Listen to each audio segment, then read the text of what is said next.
The Holy Gospel according to John. Glory to you, O Lord. After he appeared to his followers in Jerusalem, Jesus showed himself again to the disciples by the Sea of Tiberias, and he showed himself in this way. Gathered there together were Simon Peter, Thomas called the twin, Nathanael of Cana in Galilee, the sons of Zebedee, and 2 others of his disciples. Simon Peter said to them, "I am going fishing." They said to him, "We will go with you."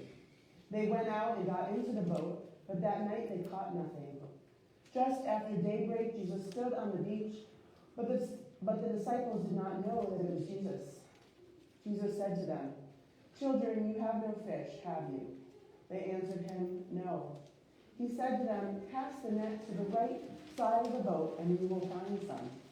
So they cast it, and now they were not able to haul it in because there were so many fish. That disciple whom Jesus loved said to Peter, "It is the Lord."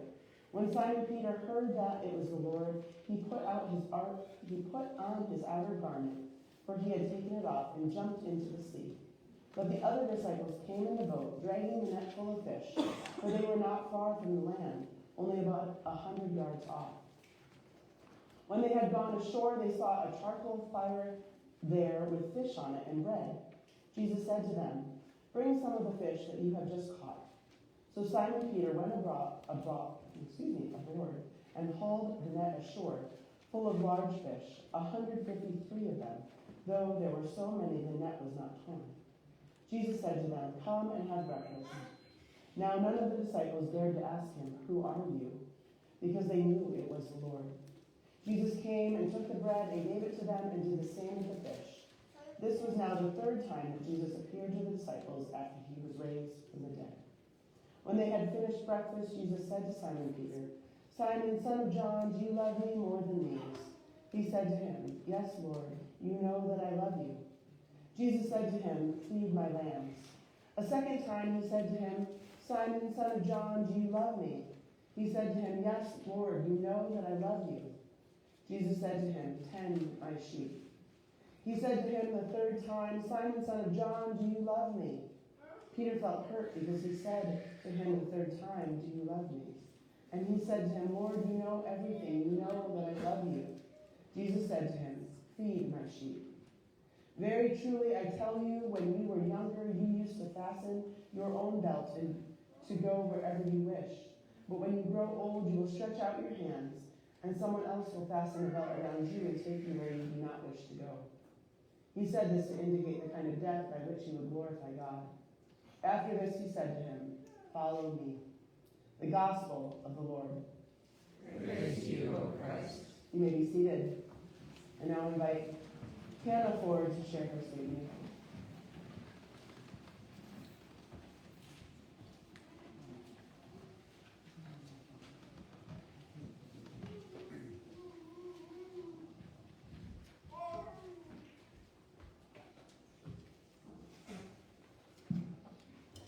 I believe that being confirmed is a major accomplishment that will strengthen my relationship with God. It's another step along my journey of faith that will bring me even closer to my religion. I look forward to this meaningful experience as I have been consistent in helping the church and working hard for the last 2 years. Throughout the years of being a confirmand, I've encountered God countless times, and I've been able to rely on Him when I needed Him the most.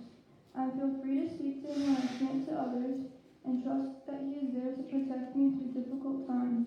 I pray to Him when I'm feeling nervous or before events that mean a lot to me.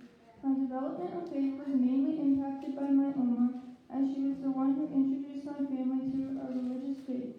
My Oma was extremely faithful and made going to church part of our family's traditions. During my confirmation journey, I have encountered meaningful experiences that have taught me so much more about my faith, especially through Bible readings. These scriptures tell real-life stories which have happened in the past so we can learn from past mistakes and move forward.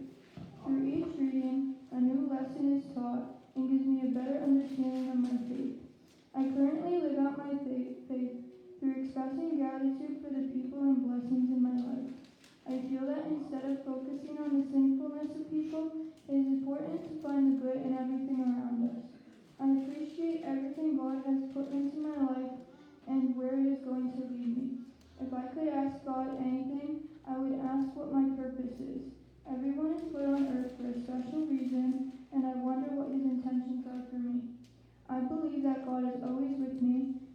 have the ability to see Him in everything. I like to keep in mind that He is always there for me and is the reason for my strength and courage.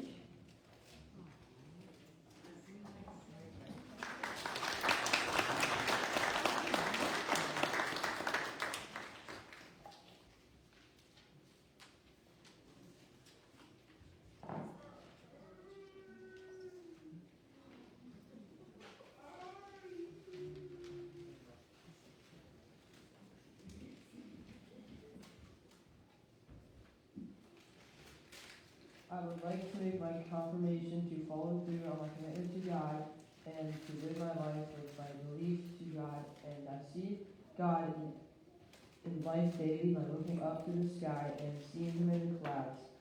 I believe that God is my Savior, and I connect with Him by praying to Him. I pray and talk to God all the time. Sometimes I don't even realize. I will ask Him to play good before the cross game or get a good grade in math, so my mom doesn't get mad at me. My mom has made the biggest impact for my development of my faith during confirmation.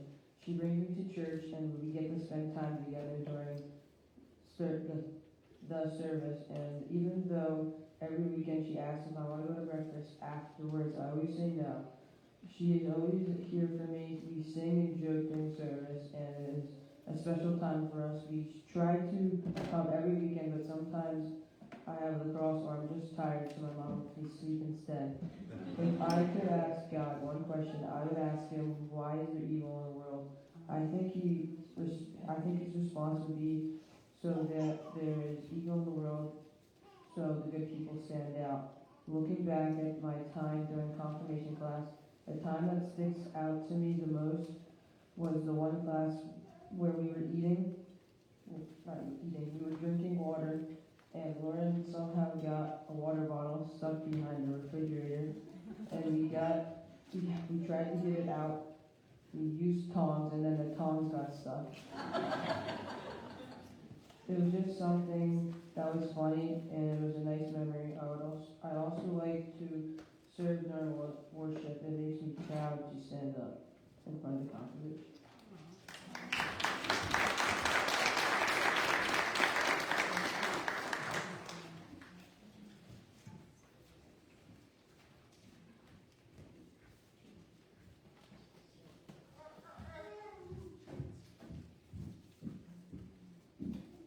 I want to be confirmed because it shows that I've grown in my church community and I want to continue my journey here.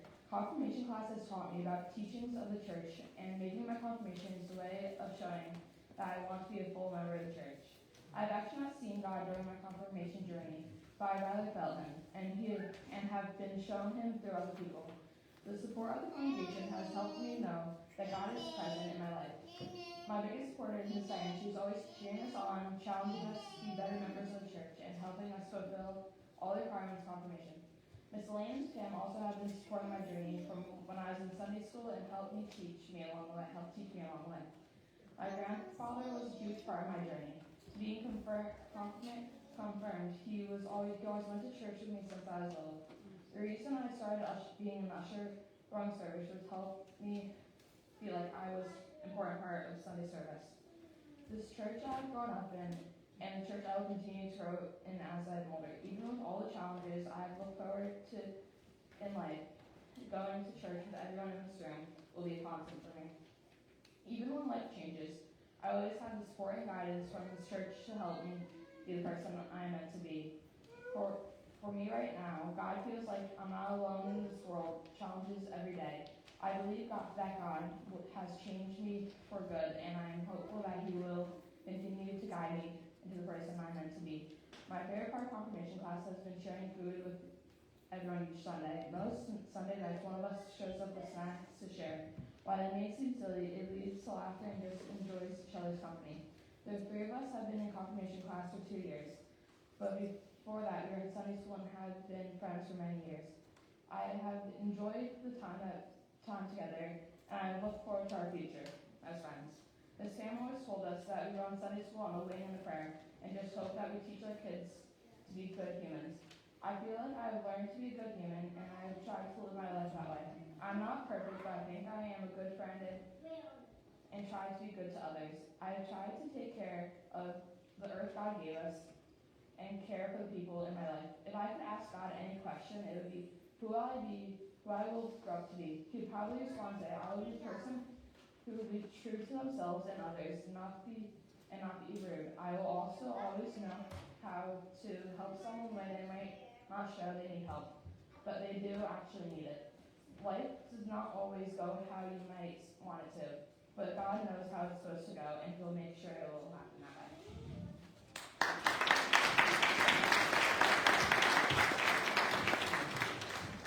I invite all of our confirmands to come stay up for a moment. Other confirmation students, come back up. We started this little tradition a couple of years ago, and I forgot to remind them this was happening. So, all of my two of my lovely introverted confirmands would love this. But as a part of their statements of faith, and next Sunday as an affirmation of their baptism, we like to affirm them as part of the congregation and their faith journey. So I'm going to take a second to talk about them, but then I invite anyone that wants to share, parents or previous Sunday school teachers or whatever. Anyone is welcome to come up and grab the mic and share as well. So I just want to say, first of all, thank you, because it is always fun. Coming to confirmation class, you guys always have a good time. You always are willing to learn, and some of us help refocus and keep us on track. And especially, Miss Diane needs that a lot sometimes. And we can all give a wave to Miss Diane. She's probably not on right now, but her oldest is getting married tomorrow, so that's why she's not here with us today. But I know that if she were here, she would have tears in her eyes and be so proud of each of you. And I know that she has known you way longer than I have. But just getting to watch you guys grow up and learn more about God and build your relationship and connection with the congregation, I know there are some things that she would mention. But I also have just really appreciated the curiosity that each of you have had in class. We talk about a lot of different topics, a lot of material over 2 years, and you each come with wonder. You each come open and willing to learn, which I think is huge. And I also want to mention that confirmation is not the end of your faith journey. It's a big stepping off point, and it's a great part of your journey along the way. But I still remember my statement of faith and my confirmation, and we're all still on that journey. Our journey of faith never ends just because we made it to confirmation. All right, so it's a big, big accomplishment, and it's wonderful. But don't forget that you're still learning, you're still growing, and God is always there with you. Does anyone else want to come, share, affirm? Pam, come on. Feel free to share. Hello, congratulations. Very excited for all of you. And I can't speak for Miss Diane because who really could, but she will be so proud of your beautiful, beautiful confirmation of your faith. It's just, and it's a testimony to her too. And I hope everyone gets as much hope out of their words as I did. But thank you all, and knowing you since you were babies here at Holy Counselor just brings such joy to my heart. Congratulations. Anyone else? Parents, you don't have to come to me, but they are your children, You might have something special to say about them. No? All right. Well, I know that if Margaret were here this morning, I don't see Margaret, she would be up here talking, because Margaret loves to say positive things. And it means a lot in the church today to have young people that care about God's creation and care about the people in need in our community. And all of you embody that so much. And I love getting to talk with you all about that too in class. So let me give a hug to each of you. Congratulations. Next Sunday will be the big celebration of your confirmation. I'm so excited for that. Thank you all.